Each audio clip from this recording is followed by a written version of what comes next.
नमस्कार, स्वागत है आप सभी का। मैं हूं आपके साथ अनु सिंह और खबरों की शुरुआत करेंगे इस वक्त की अहम खबर से। पौड़ी से खबर, सीएम योगी आदित्यनाथ के दौरे की इस वक्त की सबसे नई तस्वीर आपके सामने रखेंगे, जहां सीएम योगी के घर की सबसे ताजा तस्वीर सामने आ चुकी है। सीएम योगी के पैतृक आवास पर कई मेहमान भी उनके साथ मौजूद हैं और ये देखिए, ये तस्वीरें सीएम योगी आदित्यनाथ के पैतृक आवास की। सीएम योगी के घर पर कई संत और भाजपा नेता मौजूद हैं, जहां वे आज या पहाड़ी व्यंजन का लुत्फ उठा रहे हैं।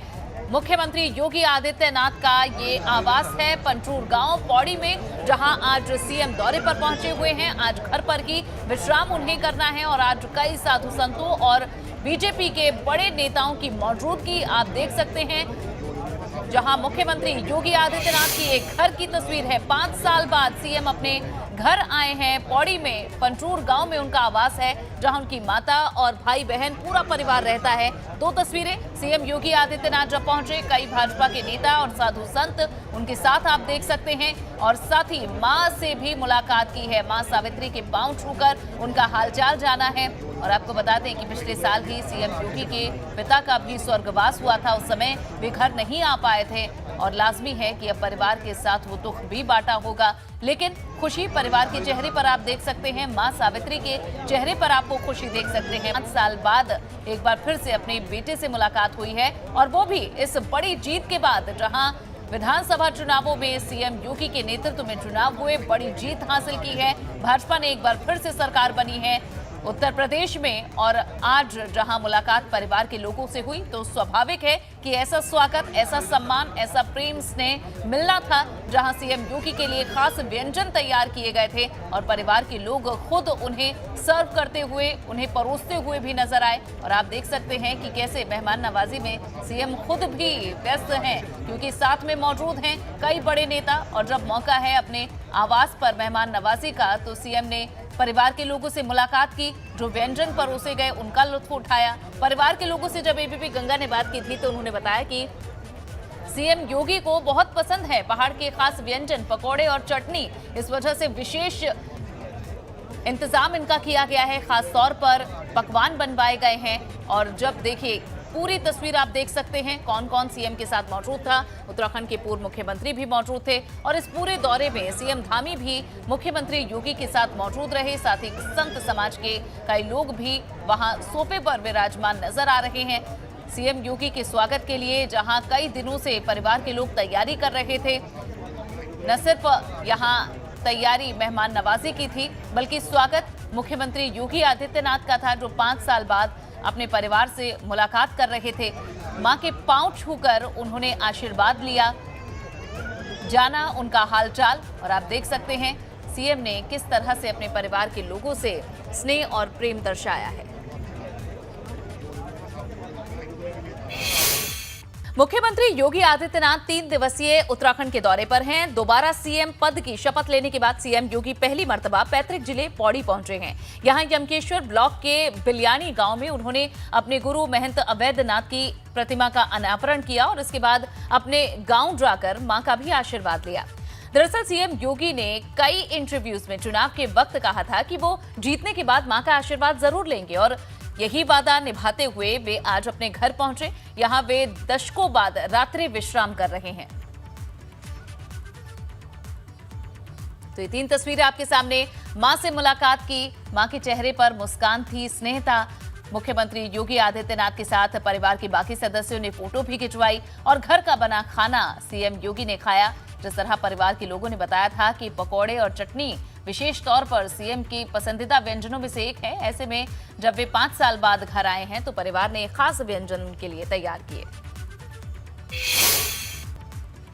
अब आपको सीएम योगी के पैतृक जिले पौड़ी के दौरे की हर खास तस्वीर दिखाते हैं। एबीपी गंगा पर सीएम योगी के दौरे से जुड़ी हर एक तस्वीर अब आपके सामने है, जिसके बाद आप अंदाजा लगा सकेंगे कि आज का दिन उनके निजी जीवन के लिए कितना अहम है। जहां वे अपनी मां से आज मिले, परिवार से मिले, घर का खाना खाया, साथ ही साथ अपने गुरु अवैधनाथ का सपना भी पूरा किया। अपने संबोधन में सीएम योगी ने बताया था कि उनके गुरु अवैधनाथ चाहते थे कि एक कॉलेज का निर्माण किया जाए उत्तराखंड में, और जब वहीं पर वे पहुंचे तो भावुक होने वाले ये क्षण थे। सीएम योगी की आंखों से आंसू छलके और अपने गुरु को याद कर वे अपने आंसुओं को रोक नहीं पाए। यूपी के सीएम योगी आदित्यनाथ अपने पैतृक गांव पहुंचे। अपने संबोधन के दौरान योगी आदित्यनाथ ने पहाड़ से हो रहे पलायन पर चिंता जताई। इसके साथ ही योगी ने कहा कि पहाड़ का युवा अब पूरे देश में काम कर रहा है। साथ ही योगी ने कहा कि पहाड़ को बचाना जरूरी है। मुझे केवल उत्तराखंड के नौजवानों से एक बात कहनी है। मैं देख रहा था, मैं बहुत बार देखता हूं, सुनता हूं, और त्रिवेंद्र जी ने जब यहां पर मुख्यमंत्री थे उस समय यहां पर एक उत्तराखंड का उन्होंने एक आयोग भी बनाया था, पलायन आयोग बनाया था। और मुझे उस समय इस बात को लेकर के खासतौर पर इस बात की चिंता होती थी कि आखिर उत्तराखंड से लोग पलायन क्यों कर रहे हैं। यहां पर जितनी अच्छी शिक्षा है, जितना अच्छा माहौल है पठन पाठन का, जितना प्राकृतिक सौंदर्य है और जितनी संभावनाएं हैं, उन संभावनाओं को हमें आगे बढ़ाना होगा। और मुझे लगता है कि यहां का युवा जहां कहीं जाएगा वो अपनी प्रतिभा का लोहा अवश्य मनवाएगा।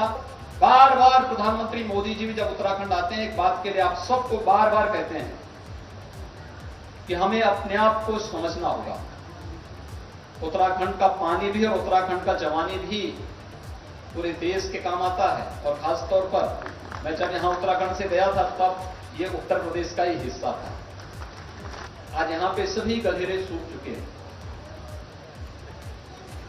वृक्षारोपण करना होगा। जल संरक्षण के लिए प्रधानमंत्री जी के मिशन के साथ जुड़ना होगा।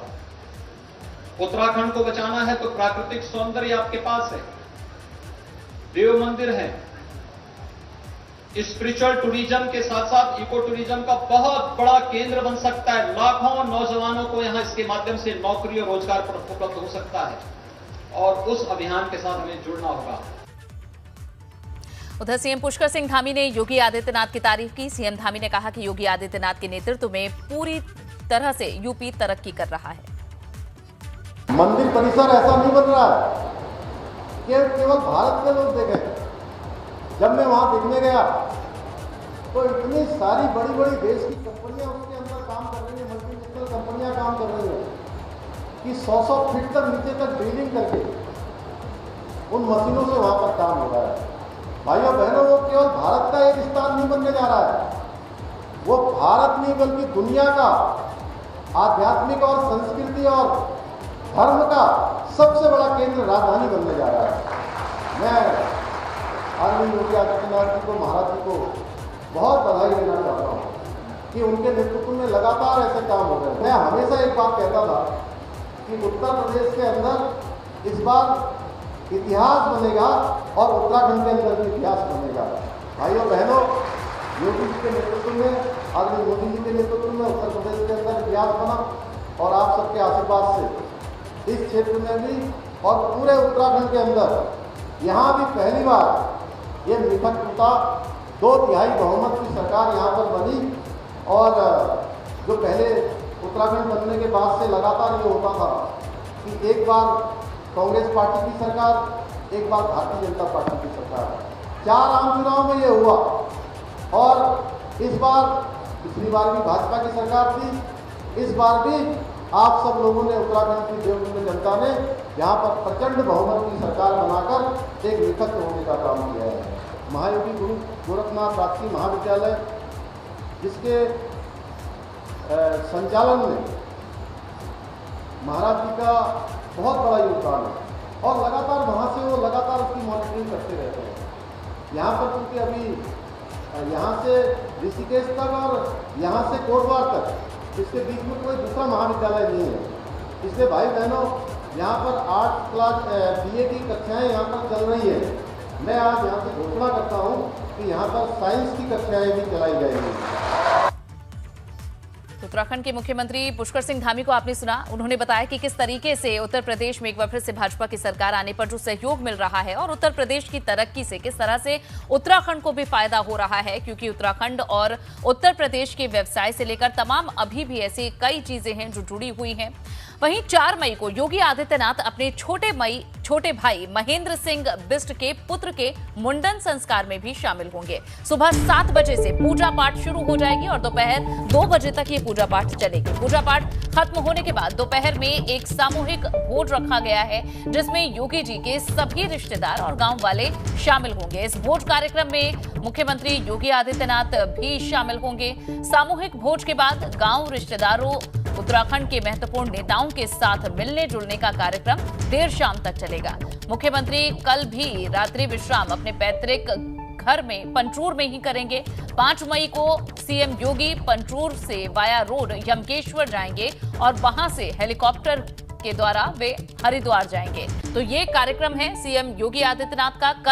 कल भी एक पारिवारिक कार्यक्रम में भी शामिल होंगे। उनके भाई हैं, उनके बेटे के मुंडन संस्कार कार्यक्रम में सीएम योगी शामिल रहेंगे और इस दौरान गांव के लोग, रिश्तेदार, इन सभी से फिर से मुलाकात होगी। एक भोज रखा गया है और इसके बाद सीएम योगी जहां यमकेश्वर जाएंगे वाया रोड और फिर हेलीकॉप्टर से वे हरिद्वार जाएंगे। तो कल का दिन भी आप देख सकते हैं, सुबह 7 बजे से दोपहर 2 बजे तक का मुंडन संस्कार कार्यक्रम है। ये भी परिवार के साथ ही समय बिताया जाएगा। पौड़ी के दौरे से जुड़ा हुआ ये इस वक्त का बड़ा अपडेट, जहां कल छोटे भाई के बेटे के मुंडन संस्कार में सीएम योगी शामिल होंगे। सुबह 7 बजे से दोपहर 2 बजे तक ये मुंडन संस्कार का कार्यक्रम पूरा चलेगा और इस दौरान परिवार के साथ ही वे मौजूद रहेंगे। सीएम के पौड़ी दौरे से जुड़ी हुई हर एक बड़ी अपडेट खबर एबीपी गंगा लगातार आपको दे रहा है, जहां सीएम योगी के अभी हो रहे रात्रि भोज की तस्वीरें भी आपको दिखाई हैं, परिवार के लोगों से मिलन की तस्वीरें भी आपको दिखाई और ये कल का कार्यक्रम भी अब सीएम का आ चुका है। कल उनके छोटे भाई के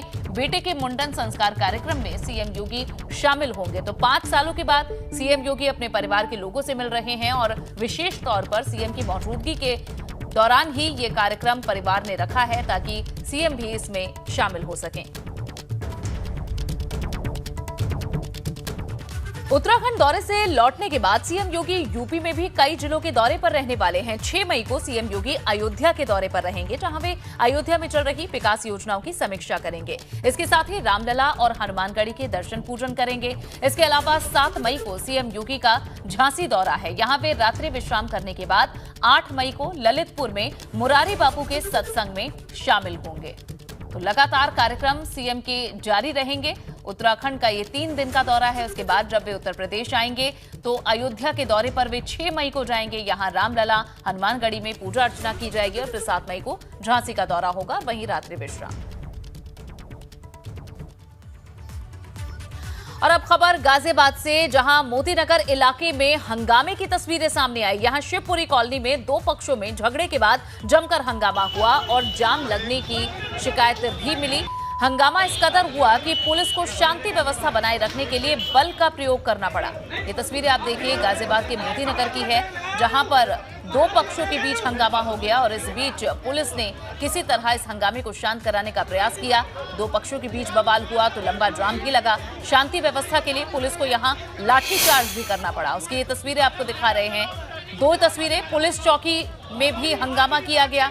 पुलिस ने इस बीच सड़क पर लगे जाम और लोगों को हटाने के लिए हल्के बल का प्रयोग किया। हालांकि इससे पहले पुलिस लगातार एक्टिव मोड में ही थी। सभी जगह कड़ी व्यवस्था की गई थी। आज जहां अक्षय तृतीया ईद होने की वजह से पुलिस पहले ही सतर्क थी और गाजियाबाद के मोतीनगर में हंगामा होने के बाद पुलिस ने तत्परता से कार्रवाई की।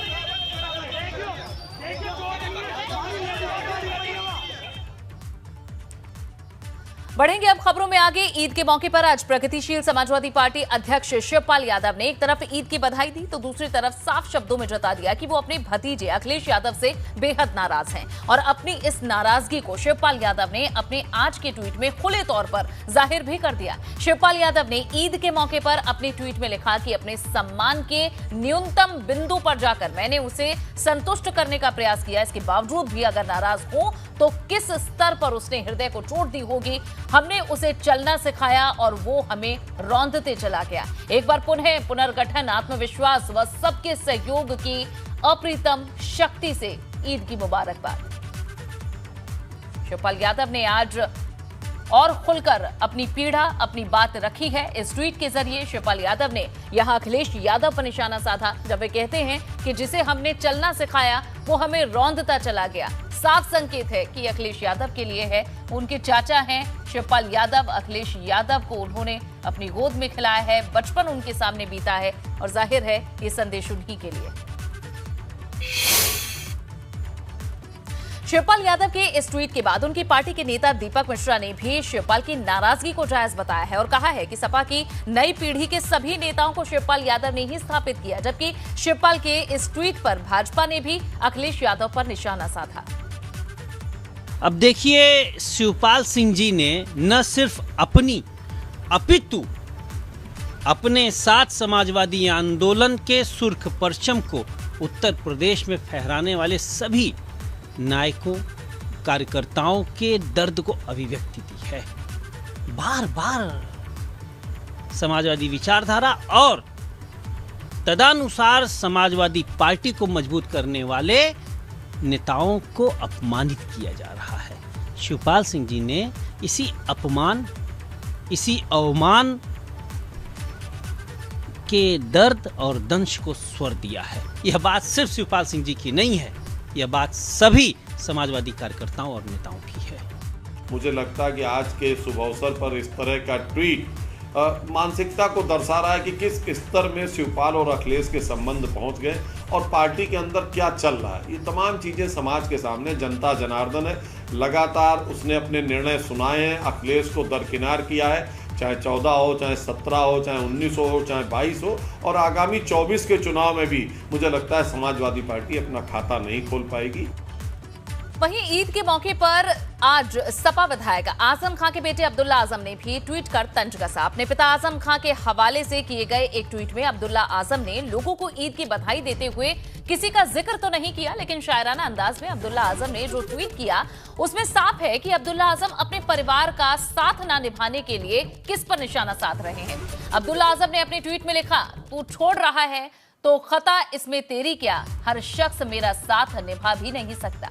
वैसे तो एक आंसू ही बहा के मुझे ले जाए, ऐसे कोई तूफान हिला भी नहीं सकता। ईद मुबारक आपका और सिर्फ आपका, मोहम्मद आजम खां।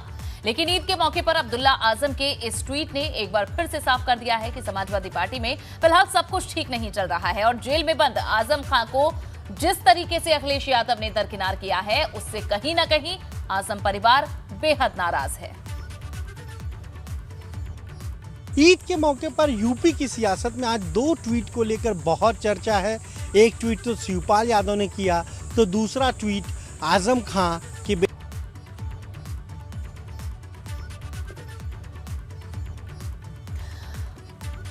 तो ये ट्वीट है जो अब्दुल्ला आजम ने किया है पिता आजम खां के लिए और साफ शब्दों में ये लिखा हुआ है कि किस तरीके से वे नाराज हैं, दुखी हैं, जिस तरह से आजम खां के साथ समाजवादी पार्टी का साथ नहीं है। आज पूरे उत्तर प्रदेश में शांतिपूर्ण माहौल के बीच ईद का त्योहार मनाया गया। पश्चिमी यूपी से लेकर पूर्वांचल तक प्रदेश के तमाम जिलों में सुबह लोगों ने कड़ी सुरक्षा व्यवस्था के बीच ईद की नमाज अता की और लोगों ने एक दूसरे को गले लगाकर ईद उल फित्र का त्योहार भी मनाया। दरअसल आज ईद के साथ साथ परशुराम जयंती और अक्षय तृतीया का त्योहार भी मनाया जा रहा है। ऐसे में किसी भी तरह से अप्रिय घटना पर लगाम लगाने के लिए सुरक्षा व्यवस्था के कड़े इंतजाम किए गए थे, जिसका असर भी देखने को मिला और लोगों ने मस्जिदों और ईदगाहों के अंदर नमाज पढ़ी। हम 6 तस्वीरें आपको दिखा रहे हैं। पहली तस्वीर कानपुर की है। इसके अलावा अयोध्या, गोरखपुर, प्रयागराज, आजमगढ़ और साथ ही तमाम जिलों में शांति और सौहार्द के माहौल में लोगों ने ईद किस तरह से मनाई है, ये आप इन तस्वीरों के माध्यम से देख सकते हैं। ईद के मौके पर आज मुजफ्फरनगर से एक दिलचस्प तस्वीर सामने आई, जहां कोतवाली इलाके में ईदगाह में ईद की नमाज के दौरान हजारों लोगों के बीच एक शख्स भगवा कपड़ों में पहुंचा। एक शख्स ने नमाज अदा की। इस शख्स का नाम मोहम्मद समर गजनी है, जो भाजपा अल्पसंख्यक मोर्चा के पूर्व प्रदेश मंत्री हैं। इन्होंने भगवा कपड़ों में ही सैकड़ों नमाजियों के साथ नमाज अदा की और इस दौरान सभी की निगाहें मोहम्मद समर गजनी पर ही टिकी थी। लेकिन भगवा कपड़े पहनकर नमाज अदा करने के बारे में जब उनसे पूछा गया तो उन्होंने क्या कुछ कहा, आपको सुनवाते हैं। ये आज जो है मैं इतना मोहब्बत वाला माहौल है और योगी जी के राज में योगी जी ने पूरा उत्तर प्रदेश को भगवामय कर दिया है। भगवा जो कलर है एक मोहब्बत का प्रतीक है और इसके जरिए हम ये संदेश देना चाहते हैं कि योगी जी के राज में एक दंगा मुक्त प्रदेश, जहाँ पे हिंदू मुस्लिम सब प्यार से रह रहे हैं और पूरे प्रदेश में कोई दंगा नहीं है। चंपावत विधानसभा सीट की, जिस पर भाजपा की तरफ से सीएम पुष्कर सिंह धामी चुनाव लड़ रहे हैं। भाजपा प्रदेश प्रभारी दुष्यंत गौतम ने कहा कि चंपावत में कोई भी चुनाव लड़ ले मगर जीत सीएम धामी की ही होगी। चंपावत की जनता बिल्कुल उत्साह से उनका स्वागत करने के लिए तैयार है और क्योंकि चुनौती नहीं है हमारे लिए, जनता ने जो कहा है कि हमने इसका विकास देखना है, जो उत्तराखंड के निर्माण करने वालों का सपना था उसको पूरा करने के लिए धामी जी हमेशा आपने उसी कार्यकाल में भी देखा होगा अनेकों निर्णय उन्होंने बड़ी संवेदनशीलता से लिए हैं और उन निर्णय का लाभ भी उत्तराखंड को मिला है। बड़े नेताओं के क्या दौरे होंगे वहाँ पे और होंगे तो कब से? जिसकी भी आवश्यकता होगी सभी नेता वहाँ पर जाएंगे और मुझे लगता है कि जनता ने तो कहा है कि यहाँ किसी के आने की जरूरत नहीं, हम अपने मुख्यमंत्री को खुद ही जिता कर भेज देंगे। आप कब जाएंगे सर? मैं भी बनाता हूँ, अभी पार्टी का प्रोग्राम बनेगा, बनाऊँ। वहीं कांग्रेस प्रदेश अध्यक्ष करण माहरा पौड़ी के दौरे पर पहुंचे। इस दौरान करण माहरा ने पार्टी कार्यकर्ताओं के साथ बैठक की। बैठक के दौरान पार्टी कार्यकर्ताओं के साथ विधानसभा चुनाव में मिली हार पर मंथन भी किया। करण माहरा ने पार्टी कार्यकर्ताओं से कहा है कि वे नए सिरे से जनता के बीच जाएं और पार्टी का जनाधार बढ़ाएं। चुनाव के परिणाम जो आए हैं उससे चिंता हम लोग को है और मैं कार्यकर्ताओं को नेतृत्व से क्या परेशानी है, यस जो उनके क्षेत्र हैं उनमें हम किस तरीके की उनको असिस्टेंस या मदद नहीं दे पा रहे, ये मैं जानना चाह रहा था और इसीलिए हमने केवल कार्यकर्ताओं की बैठक रखी है ताकि वो अपनी परेशानियां बता सके और कैसे हम कांग्रेस को आगे आने वाले समय में मजबूत स्थिति में ला सके, उसके लिए हमारी चर्चा विमर्श हो रहा है। गंगोत्री और यमुनोत्री धाम के कपाट तीर्थ यात्रियों के लिए खोल दिए गए हैं। कपाट खुलने के साथ ही चारधाम यात्रा की विधिवत शुरुआत हो गई है। अब अगले 6 महीने तक तीर्थयात्री धामों की आराधना और दर्शन कर सकेंगे।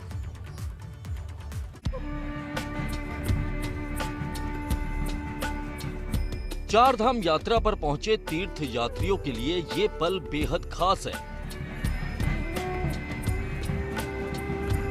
कोरोना महामारी के 2 साल बाद ये मौका आया है, इसीलिए तीर्थ यात्री उत्साहित है।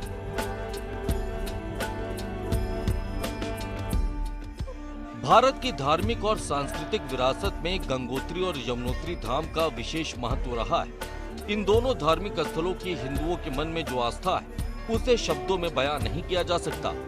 ये श्रद्धा और समर्पण की असीम अनुभूति है।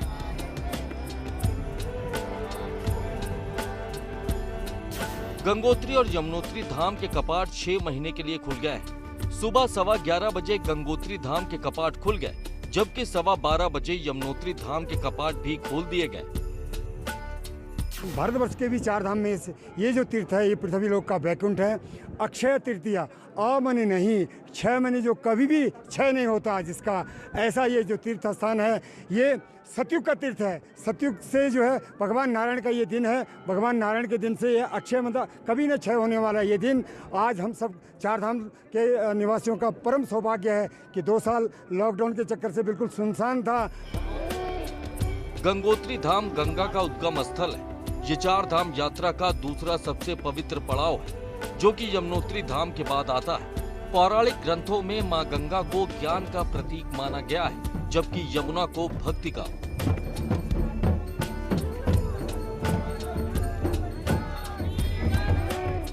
कपाट खुलने के मौके पर सीएम पुष्कर सिंह धामी भी गंगोत्री धाम पहुंचे। इस दौरान मुख्यमंत्री ने मां गंगा की आराधना भी की। हजारों की संख्या में जो है दर्शनार्थी यहाँ पर आए। 11:15 पर मां गंगा की कपाट जो खोल दिए गए हैं और आज हजारों की संख्या में यहाँ स्थानीय लोग हैं, देवी देवता, और आज माननीय मुख्यमंत्री जी भी यहाँ पर रहे। बहुत उत्साह है लोगों में, क्योंकि 2 वर्ष जो कोविड की वजह से जो यहाँ पर लोग नहीं आ पाते थे, पाबंदियां थी। कपाट खुलने के बाद अब तीर्थयात्री अगले 6 महीने तक मां गंगा और मां यमुना की आराधना कर सकेंगे। 2 साल बाद हालात सामान्य हैं, इसीलिए हजारों की संख्या में तीर्थयात्री 4 धाम यात्रा पर पहुंचे। एबीपी गंगा के लिए उत्तरकाशी से रवि कैंतुरा के साथ दिग्वीर बिष्ट की रिपोर्ट।